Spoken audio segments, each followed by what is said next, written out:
One of our jobs at Desiring God is to spread the message of Christian hedonism as widely as we can.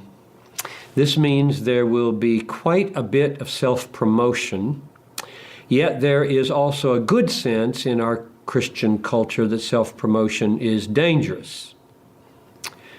What's the difference between good and bad self-promotion?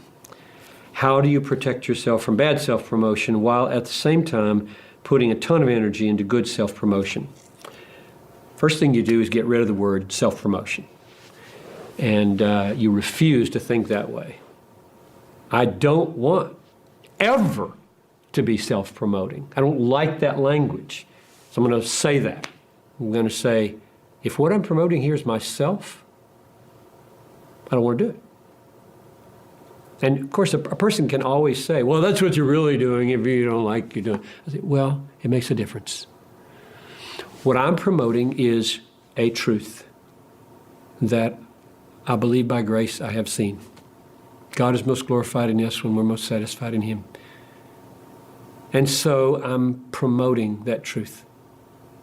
That's what the Bible says to do. Declare His glory among the nations. All right? You got to open your mouth and say what you've seen with your eyes about His glory. You got to say that. The Bible would never call that self-promotion. You're supposed to die in that process. You know, that's not self-promotion. In the very process of truth spreading is a process of self-denying. He would come after me, let him deny himself and take up his cross and follow me, meaning follow me into proclamation, follow me into gospel spreading, follow me into serving people. Of course you're there. Of course it's your hands, your mouth, your brain, but it's all death if you're doing it right. So the language I use is that maybe bridges the gap is influence. Is it right for a Christian to want to be influential? Because there it cuts, you can kind of, is that a good thing to be influential?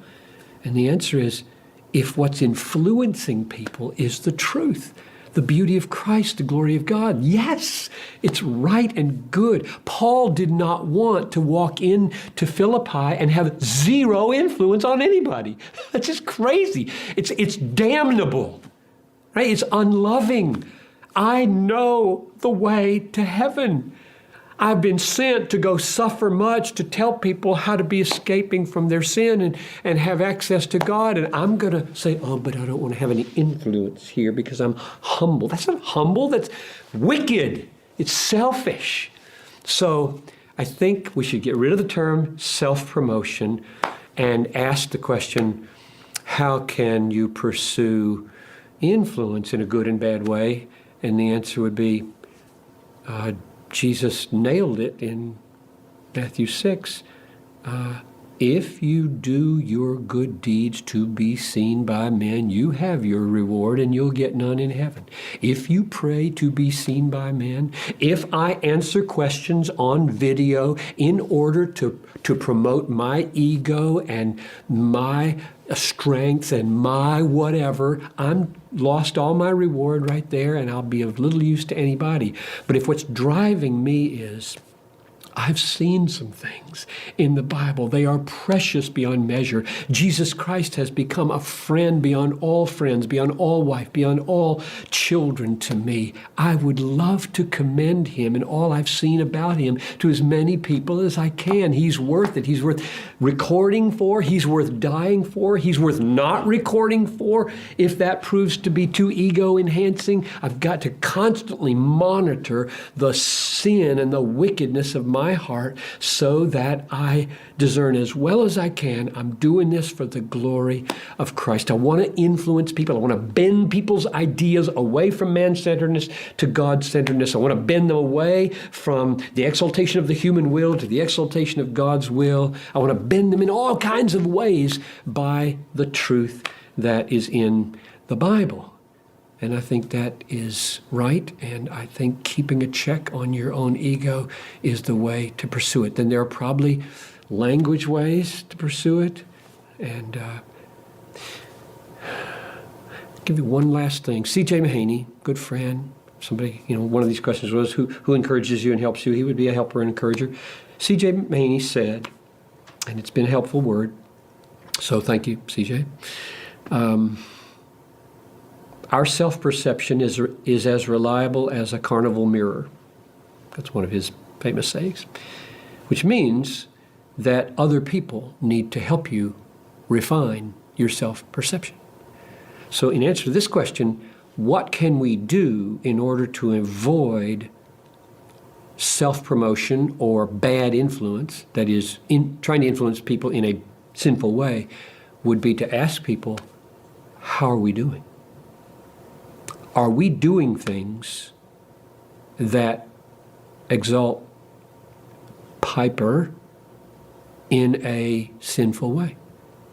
Is it now, are we doing it in such a way that it really has become a Piper phenom, not a God phenom, not a truth phenom? And listen, just listen, because my effort to deny myself and not be egocentric is as reliable, without help, as a carnival mirror. So I must do it. I must get in front of the mirror of the Word, but I must ask other people who see that Word and me, perhaps better than I do, and that would include you guys, if you see anything. When I'm done preaching and Nathan is with me or David is with me, I turn to them when we get back to the motel room and I say, okay, anything you change? Did I do anything, say anything?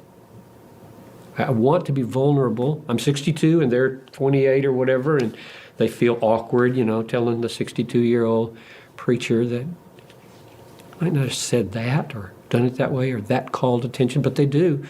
I have had people say, when you went there with your story, I did this, I'll name it, Tom Rogstad. Thank you, Tom. You probably watch this someday.